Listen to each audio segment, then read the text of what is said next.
আজ রণভূমিতে রাবণের চারজন পুত্র আর বড় বড় মহাবলী সেনানায়কের সব ধুলোয় পতিত হয়ে রয়েছে।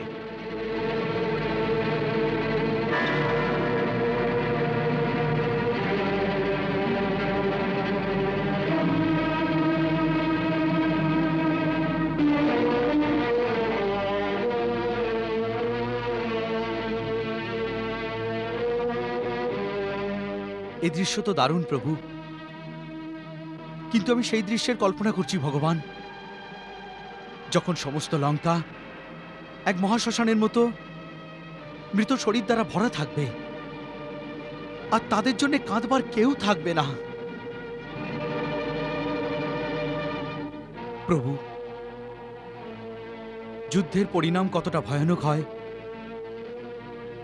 লড়াকু ব্যক্তিত্বের সাথে তাদের সংস্কৃতিরও বিনাশ হয়ে যায়। হ্যাঁ মহারাজ বিভীষণ, এক বৃহৎ বিড়ম্বনা।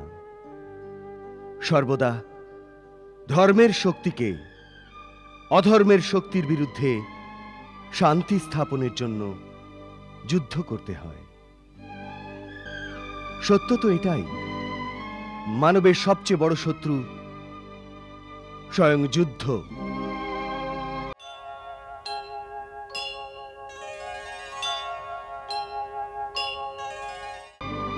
মানব সংস্কৃতির পূর্ণ বিজয় তখনই হবে যখন সংসারে সত্য আর ন্যায়ের জয়ের জন্য মানব জাতির যুদ্ধের প্রয়োজন হবে না।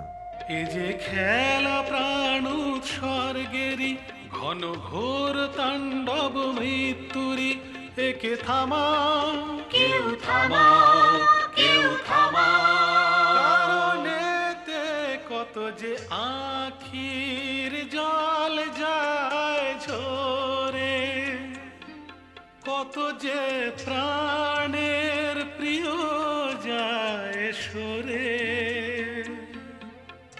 ব্যক্তিগত শত্রুতার জন্য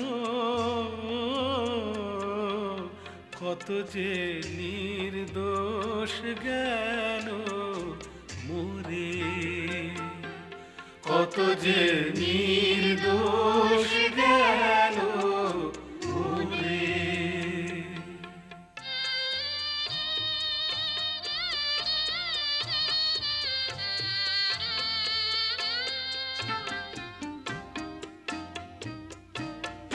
শির কোথায় ধর কোথায় যায় রে,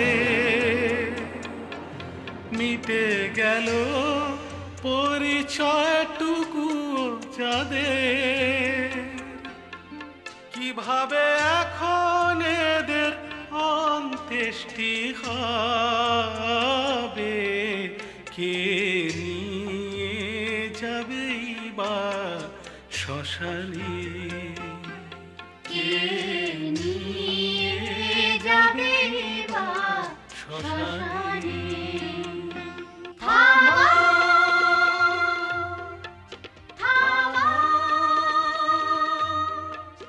এ যে খেলা প্রাণ উৎসর্গেরই ঘন ঘোর তাণ্ডব মৃত্যুরি, একে থামাও কেউ থামাও কেউ থামাও। আমাকে ছেড়ে দাও, আমাকে যেতে দাও, আমাকে যেতে দাও, আমাকে যেতে দাও, আমাকে রাজার কাছ থেকে ন্যায় চাইতে দাও, আমাকে রাজার কাছ থেকে ন্যায় চাইতে দাও। মহারানী মন্দোদরী, লঙ্কারাজ, স্বামী, আমার পুত্র, আমার অতিকায় আমাকে ফিরিয়ে দিন।